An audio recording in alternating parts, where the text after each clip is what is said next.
Bien-aimés dans le Seigneur, je vous salue tous au nom de Jésus-Christ de Nazareth. Voilà, votre sœur Maria Yvonne. Voilà, aujourd'hui je viens encore nous exhorter par la grâce du Seigneur. Vraiment, c'est des messages que le Seigneur m'a donnés pour son peuple, pour vraiment pouvoir exhorter les enfants de Dieu. Nous sommes dans ce temps vraiment, voilà, le temps de la fin, le temps final, où voilà, les choses se serrent. Donc voilà, nous attendons le retour de notre époux et nous devons nous préparer. Voilà. Donc je vais commencer par un chant que le Seigneur m'avait donné, un chant nouveau. Donc voilà. À notre Père, soit la gloire,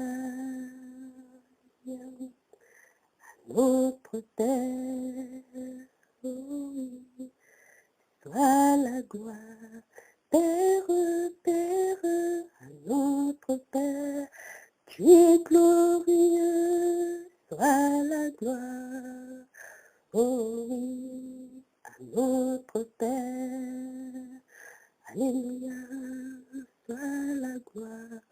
Tu es glorieux, notre Père, oui, glorieux, soit la gloire, oui, à notre Père,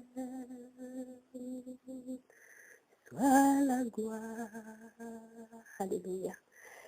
Béni soit le nom de l'Éternel, notre Dieu qui nous a tant aimés, voilà, dans son amour, il nous a envoyé son Fils Jésus-Christ, pour voilà, par lui, nous puissions avoir cette espérance de la vie éternelle. Alléluia. Voilà, aujourd'hui, je vais vous parler d'un message que le Seigneur m'a donné il y a quelque temps. Voilà, en fait, le Seigneur m'avait, pendant que je dormais, le Seigneur m'a montré dans une vision. Il m'avait amené dans une église. Voilà, donc en arrivant dans cette église-là, j'ai vu, bon, il y avait des frères et sœurs. Il y avait des gens que je connaissais, d'autres pas. Et je suis entrée dans cette église, voilà, il y a eu la louange. Donc, au moment de la louange, les gens se sont mis à chanter. Mais c'était, voilà, comme si c'était pas vraiment comme si les gens étaient dans la présence de Dieu. Voilà, quoi, chacun chantait comme il voulait. Voilà, les gens étaient là, désintéressés. Voilà le mot que je peux dire. Et moi, j'étais tout au fond de la salle. Je regardais les gens, bon, qui chantaient, mais vraiment comme s'ils n'avaient pas envie de chanter.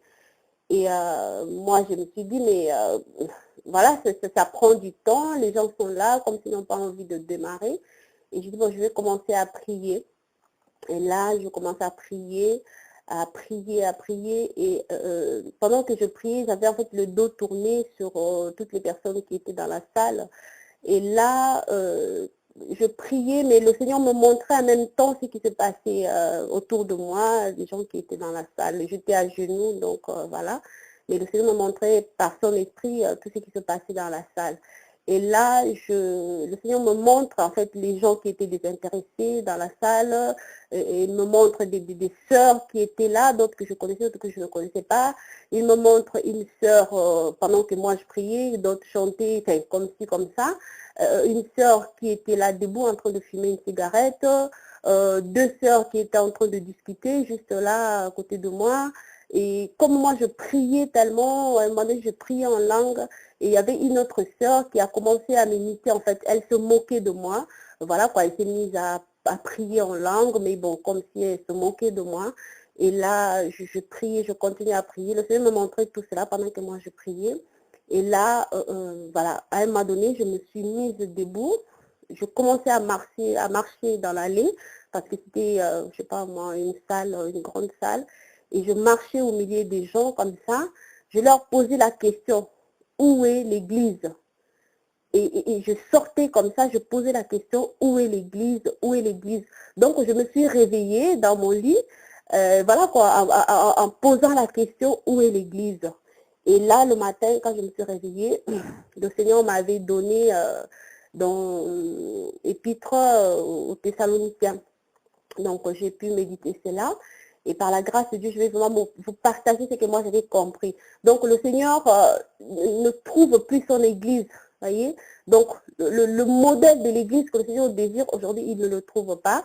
Mais notre Dieu est bon, il nous aime, hein. Il a donné sa vie à la croix pour nous son Église, pour faire de nous une Église, un peuple qui lui appartient. Et c'est pour ça que le Seigneur, c'est lui qui a le pouvoir, en fait, de faire de nous cette Église-là que lui désire. Voilà, donc je vais vous partager voilà, dans l'épître de Thessaloniciens. Je vais commencer par, bon, j'avais médité hein, tout le passage de Thessaloniciens, donc j'ai pu prendre quelques passages donc pour partager, parce que je ne pourrais pas lire tous les livres de Thessaloniciens, voilà. Donc par la grâce de Dieu, alors je vais commencer à 1 Thessaloniciens au verset, à partir, non, 1 Thessaloniciens chapitre 1, à partir du verset 3 jusqu'au verset 8. Alors, nous rappelons, non, à partir du verset 2, pardon, du verset 2 jusqu'au verset 8. Nous rendons continuellement grâce à Dieu pour vous tous, faisant mention de vous dans nos prières, nous rappelant sans cesse l'œuvre de votre foi, le travail de votre charité et la fermeté de votre espérance en notre Seigneur Jésus-Christ devant Dieu le Père. Nous savons, frères bien-aimés de Dieu, que vous avez été élus. Notre évangile ne vous ayant pas été prêché en parole seulement, mais avec puissance, avec l'Esprit Saint et avec une pleine persuasion, car vous n'ignorez pas que nous nous sommes montrés ainsi parmi vous à cause de vous. Et vous-même, vous avez été mes imitateurs de ce que le Seigneur, en recevant la parole, et c'est du Seigneur, en recevant la parole au milieu de beaucoup de tribulations, avec la joie du Saint-Esprit, en sorte que vous êtes devenus un modèle pour tous les croyants de la Macédoine et de l'Achaïe. Non seulement, en effet, la parole du Seigneur a retenti chez vous, dans la Macédoine et dans l'Achaïe, mais votre foi en Dieu s'est fait connaître en tout lieu, de telle manière que nous n'avons pas besoin d'en parler. Donc, après, je vais aller dans 1 Thessaloniciens 4, à partir du premier verset. Au reste, 1 Thessaloniciens 4, à partir du premier verset. Au reste, frères, puisque vous avez appris de nous comment vous devez vous conduire et plaire à Dieu, et que c'est là ce que vous faites, nous vous prions et nous vous conjurons au nom du Seigneur Jésus de marcher à cet égard de progrès en progrès. Vous savez en effet quel précepte nous vous avons donné de la part du Seigneur Jésus. Ce que Dieu veut, c'est votre sanctification, c'est que vous vous absteniez de l'impudicité, c'est que chacun de vous sache posséder son corps dans la sainteté et l'honnêteté, sans vous livrer à une convoitise passionnée, comme font les païens qui ne connaissent pas Dieu. C'est que personne n'use envers son frère de fraude et de cupidité dans les affaires, parce que le Seigneur tire vengeance de toutes ces choses, comme nous vous l'avons déjà dit et attesté. Car Dieu ne nous a pas appelés à l'impureté, mais à la sanctification. Celui donc qui rejette ces préceptes ne rejette pas un homme, mais Dieu qui vous a aussi donné du Saint-Esprit. Donc, je vais m'arrêter là. Ici, en fait, voilà, l'apôtre Paul nous exhorte, en fait, voilà, par rapport aux Thessaloniciens. C'est-à-dire, c'était des gens comme nous qui avaient entendu parler donc du message de la vérité qui est Jésus-Christ. Donc, l'apôtre Paul a prêché le message de la vérité avec ceux qui travaillaient avec lui. Ils ont prêché aux Thessaloniciens ce message-là, donc, de la vérité de la vie. Et les Thessaloniciens avaient reçu ce message. C'est-à-dire, il y a pas de différence entre nous et eux. C'était des gens qui avaient reçu le message, mais l'apôtre parle vraiment, c'est-à-dire, ils ont reçu ce message-là au milieu des tribulations, de beaucoup de tribulations. Mais ça ne nous a pas empêché de recevoir quand même le message. Voyez? Donc, vraiment, c'était des gens qui, comme aujourd'hui, nous aussi, nous avons donc beaucoup de problèmes. Nous sommes dans ce même monde dans lequel ils ont vécu, nous aussi nous sommes là. Mais c'était des gens qui avaient reçu malgré donc la persécution, malgré toutes ces choses qui avaient, malgré la tribulation. C'est-à-dire c'est des gens qui avaient reçu la parole, ils avaient gardé cette parole-là aussi. Voyez? Donc il ne suffit pas de recevoir la parole, mais faut-il encore la garder? Voyez? Et pour garder cette parole, il y a des efforts à faire de notre part, bien-aimés.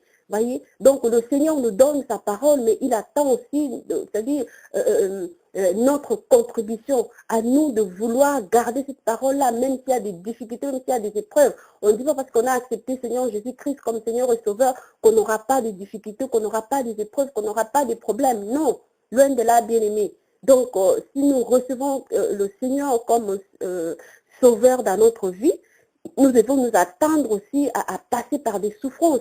Mais si nous n'acceptons pas de passer par la souffrance, donc nous ne pouvons pas être des hommes, comment dire, ou des femmes travailler pour être selon l'image de Dieu. Il nous faut passer par la souffrance, il nous faut passer par des épreuves. Mais c'est-à-dire, il y a une position que nous devons prendre dans notre cœur. Est-ce que j'accepte de passer par la souffrance ou simplement dire oui, bon, j'accepte Jésus-Christ parce qu'en lui, je vais avoir ceci, en lui, je vais avoir cela. En lui, il y a le bonheur, il y a la paix, il y a la joie, bien sûr. Mais il y a aussi la persécution, il y a aussi des épreuves par lesquelles nous devons passer. Si nous regardons dans la Bible, si nous disons la parole, il y a nos aînés qui nous ont précédés, tout ça, qui ont marché avec le Seigneur, mais c'était des gens qui ont passé par beaucoup de persécutions, beaucoup d'épreuves. On voit la vie de l'apôtre Paul, comment est-ce qu'il passait souvent par des épreuves, par la souffrance, voilà quoi, calomnié, lapidé, voilà quoi, toutes ces choses-là. Mais bon, nous autres ne sommes pas encore arrivés là, mais bon, il faut, c'est-à-dire, je ne sais pas, il y a une décision à prendre dans le cœur, c'est-à-dire j'accepte ce Seigneur-là est sauvé, mais je dois m'attendre aussi à passer par des épreuves. Donc je dois les supporter parce que je sais que ce Seigneur-là sera toujours là pour m'aider. Voyez? Donc les Thessaloniciens, c'était des gens qui avaient accepté la parole, ils avaient entendu parler de ce Seigneur-là qui sauve, qui donne la vie, ils ont accepté, mais cela ne les a pas empêchés, c'est-à-dire de continuer, de persévérer, d'avoir une foi ferme, voyez, et voilà, vraiment de demeurer dans l'amour, dans cette position ferme-là, voyez, et vraiment si je lis au verset 9 aussi, il est dit, car on rencontre à votre sujet quel accès nous avons eu auprès de vous et comment vous vous êtes convertis à Dieu en abandonnant les idoles et pour servir le Dieu vivant et vrai. Voyez, donc, ces gens-là, ils avaient accepté la parole de la vérité, ils avaient accepté Jésus-Christ qu'ils ont entendu parler, mais ces gens-là se trouvaient aussi dans l'idolâtrie. Ces gens-là avaient leur mode de vie. Voyez, l'idolâtrie aussi, ça symbolise une mode de vie, une manière de vivre. Alléluia. Donc, c'est-à-dire, quand ils ont reçu le Seigneur, ils ont connu sa parole, donc ils ont conformé leur vie à la parole de Dieu. Ils ont abandonné par la grâce de Dieu. Bon, personne ne peut le faire avec ses propres forces, bien-aimés. Voyez, donc c'est toujours l'Esprit de Dieu qui nous aide à abandonner notre manière de vivre. C'est le Saint-Esprit qui vient, c'est-à-dire à notre secours pour nous aider à abandonner des choses qui sont là à nous, une certaine manière de vivre, un confort dans lequel nous sommes. Voyez, donc, mais si nous demandons l'aide du Saint-Esprit, il va nous aider. Mais si nous disons que voilà, moi j'ai ma vie, voilà quoi, je ne peux pas abandonner ceci, je ne peux pas abandonner cela, et bien le Seigneur aussi nous laisse de notre côté. Donc, voyez, il y a des efforts à faire de notre part. Comme les Thessaloniciens, ils étaient dans une manière de vivre. Voyez, donc ils étaient dans l'idolâtrie, ils adoraient, ils avaient peut-être leur Dieu, ça et là, mais dès le moment où ils ont entendu parler de la vérité, le Seigneur là qui sauve, ils ont pris la décision dans leur cœur d'abandonner leur mode de vie. Donc nous aussi, bien aimés, aujourd'hui, nous pouvons abandonner notre mode de vie, notre manière de vivre. Voyez, c'est-à-dire que Christ, la parole de Christ, c'est-à-dire que notre vie soit conformée selon la parole de Dieu, selon ce que nous avons entendu et que nous continuons à entendre, bien-aimés. Voyez, donc Dieu ne se mélange pas avec l'iniquité, Dieu ne se mélange pas avec le péché. Mais à nous de prendre cette décision-là, de sorte de nous conformer à ce que Dieu veut, que nous soyons à l'image de Dieu. Il y a des efforts à faire de notre part. Vous voyez, donc les Thessaloniciens, ils avaient reçu le message, mais ils ont fait leur part, donc faire les efforts de vouloir abandonner. Et le Seigneur était là pour les aider. Vous voyez, donc on va dans 1 Thessaloniciens 4 maintenant, c'est que Dieu veut, c'est votre sanctification. Vous voyez que, voilà, à partir du verset 3, il est dit, c'est que Dieu veut, c'est votre sanctification, c'est que vous vous absteniez de l'impudicité, c'est que, c'est que chacun de vous sache posséder son corps dans la sainteté et l'honnêteté, sans vous livrer à une convoitise passionnée comme le font les païens qui ne connaissent pas Dieu. Ici, donc, la Bible nous exhorte ici que ce que Dieu veut, c'est notre sanctification. Le Seigneur ne nous a pas sauvés simplement pour que nous restions dans nos habitudes. Voyez, quand nous ne connaissons pas encore le Seigneur, nous sommes dans le monde. On a une manière de vivre, comme je viens de dire dans 1 Thessaloniciens 1, on a une manière de vivre. L'idolâtrie, c'est aussi une manière de vivre, une manière de penser. Voyez, donc ici, Dieu nous dit qu'il veut notre sanctification. Quand on est dans le monde, on est là, c'est-à-dire le monde a ses lois. Voyez, dans le monde, même si on n'est pas marié, on va coucher ensemble. Dans le monde, voilà quoi, on dit oui, bon, on est en concubinage, c'est pas grave, ben un jour, voilà, ça va s'arranger. Dans le monde, voilà quoi, c'est-à-dire, je fais ce que je veux. Je vais avoir plusieurs partenaires, un garçon peut avoir plusieurs copines, une femme va avoir plusieurs hommes. Donc ça, c'est le monde. C'est une manière de vivre.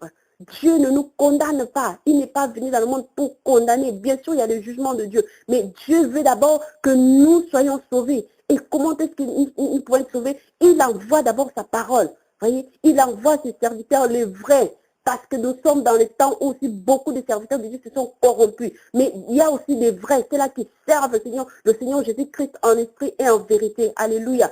Conduits par l'Esprit de Dieu, ils annoncent la parole de Dieu, ils annoncent la vérité. Voyez? Et nous, le peuple qui recevons la parole de Dieu, qu'est-ce que nous devons faire? Si dans le monde, on avait cette manière de vivre, c'est-à-dire où, voilà quoi, c'est-à-dire il n'y a pas de loi. Homme sans loi, femme sans loi, je fais ce que je veux parce que je dirige ma vie, personne ne peut diriger ma vie. Mais une fois qu'on a, accepté Jésus-Christ comme Seigneur et Sauveur, c'est lui maintenant qui va conduire notre vie. Ce n'est plus nous, ce n'est plus à nous de conduire notre vie. Ce n'est pas à moi de diriger ma vie, c'est lui. C'est-à-dire ma vie doit être conforme à la parole de Dieu. Voyez, donc ici, vraiment, ça nous parle du corps, de l'impudicité, voyez, le péché sexuel. C'est-à-dire, nous, enfants de Dieu, quand on a accepté le Seigneur Jésus comme Seigneur Sauveur, Dieu est saint. Il n'y a pas de rapport entre Christ et l'iniquité. Voyez? Donc, il n'y a pas de rapport entre notre Jésus-Christ qui est tellement saint, vraiment avec le péché sexuel. Voyez? C'est quelque chose qui amène à la mort. Donc, si nous avons cette manière-là de vivre, si, voilà quoi, nous pratiquons c'est là dans notre vie, une fois qu'on a accepté le Seigneur comme Seigneur et Sauveur, il est là, pas pour nous condamner, mais nous devons prendre la décision dans notre cœur d'arrêter cette manière de vivre, donc l'idolâtrie. Voyez, une manière de vivre, une manière de penser. Je fais ce que je veux, je dirige ma vie comme je veux. Voyez, donc je suis libre de coucher avec qui je veux, je suis libre d'aller avec qui je veux, que ce soit un homme, que ce soit une femme, je peux le faire, il n'y a pas de souci. Non. On doit arrêter, on doit conformer notre vie vraiment selon la parole de Dieu. L'idolâtrie, on doit sortir de l'idolâtrie. L'idolâtrie, c'est pas simplement quand on a des dieux, quand on va adorer, je ne sais pas moi, des fétiches, tout ça. Non, l'idolâtrie, c'est aussi une manière de penser, une manière de vivre qui est une idolâtrie pour nous. C'est-à-dire quand on est enfermé là-dedans, c'est difficile d'en sortir seul. On a besoin de Jésus pour nous sortir de là. Mais Dieu envoie sa parole ça et là. Voyez, frères et sœurs, nous, enfants de Dieu, qui avons accepté, qui avons entendu. Voyez, mais des fois c'est difficile de sortir de là, des fois c'est difficile d'abandonner. Mais le Seigneur envoie des messagers encore aujourd'hui pour pouvoir nous aider à sortir, à savoir qu'il est là. Il attend simplement que nous prenions la décision dans notre cœur d'abandonner cette forme d'idolâtrie, la manière de vivre, la manière de penser, la manière de conduire notre vie pour que lui nous aide. Voyez, donc c'est très important, bien aimé, de vraiment que notre vie, que notre corps soit, c'est-à-dire sanctifié, que notre corps soit dans la sanctification. Voyez, et au verset 6, il dit, et que personne mise envers son frère de fraude et de cupidité dans les affaires, parce que le Seigneur tire vengeance de toutes ces choses, comme nous l'avons dit, déjà dit et attesté. Voyez, car Dieu ne nous a pas appelés à l'impureté, mais à la sanctification. On voit ici, c'est-à-dire Dieu, la parole ici nous exhorte par rapport, c'est-à-dire n'est pas usé de fraude envers les frères. Voyez, le frère, c'est ceux-là qui sont des enfants de Dieu. Dans le monde, on fait des affaires, on peut user de la fraude. Il n'y a pas de problème parce que quand on ne connaît pas le Seigneur, voilà, le Seigneur sait qu'on est, voilà, on est sans loi, on est homme sans loi. Voyez, mais une fois qu'on a connu le Seigneur, quand on dit frère, c'est un enfant de Dieu. Ce sont des enfants de Dieu. On fait des affaires entre enfants de Dieu. Je vais te prendre un exemple. Il y a très longtemps, le Seigneur m'avait vraiment mis ça dans l'esprit. Je vais prendre par exemple une femme qui fait du commerce. C'est-à-dire, elle va acheter, je sais pas moi, des affaires pour le revendre. Elle achète par exemple des affaires à 5 euros. Mais quand elle vient, elle va vendre ça au milieu de ses frères et des sœurs.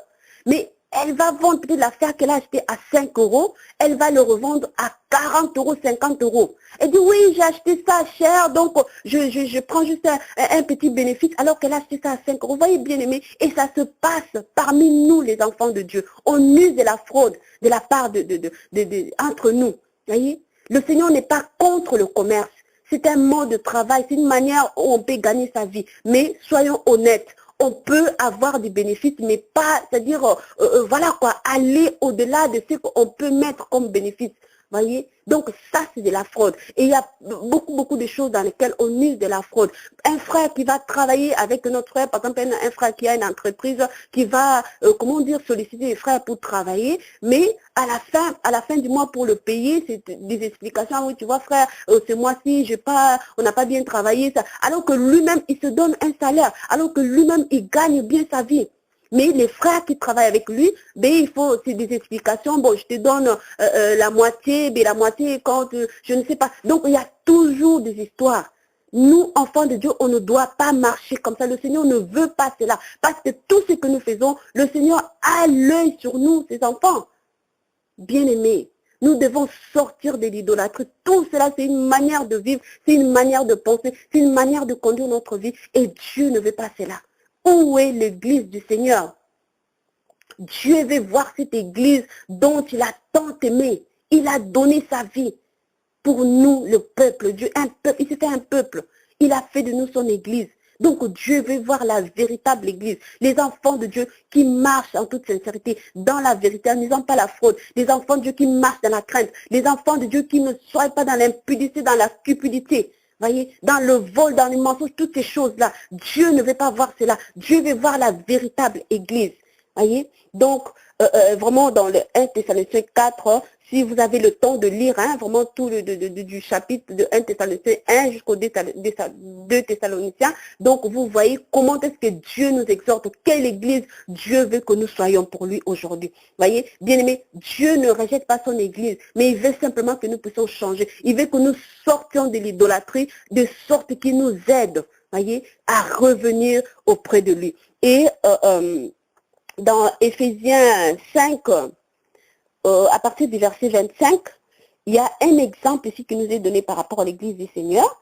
Éphésiens 5, à partir du verset 25, il est dit, « Marie, aimez vos femmes comme Christ a aimé l'église et s'est livré lui-même pour elle, afin de la sanctifier par la parole après l'avoir purifiée par le baptême d'eau, afin de faire paraître devant lui cette église glorieuse, sans tache ni ride, ni rien de semblable, mais sainte et irréprochable. Voyez, l'église, le modèle de l'église que le Seigneur veut qu'il vienne chercher. Cette église sans tache ni ride.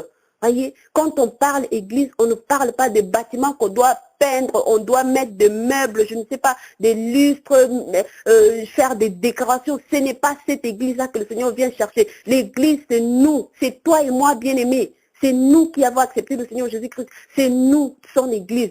Et Dieu ne veut pas avoir des tâches à nous ou des tâches dans notre cœur, dans notre pensée, dans notre esprit. Dieu veut que nous puissions être, pour qu'il puisse nous purifier, il faut que nous aussi nous fassions notre part. C'est-à-dire Dieu ne peut pas nous purifier si nous ne voulons pas. Alléluia, bien-aimés.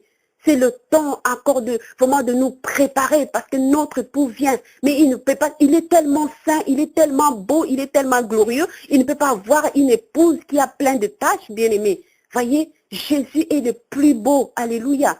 Il est, voilà quoi, il est l'éclat, il est la beauté, il est la magnificence. Donc son épouse ne peut être que belle. Alléluia.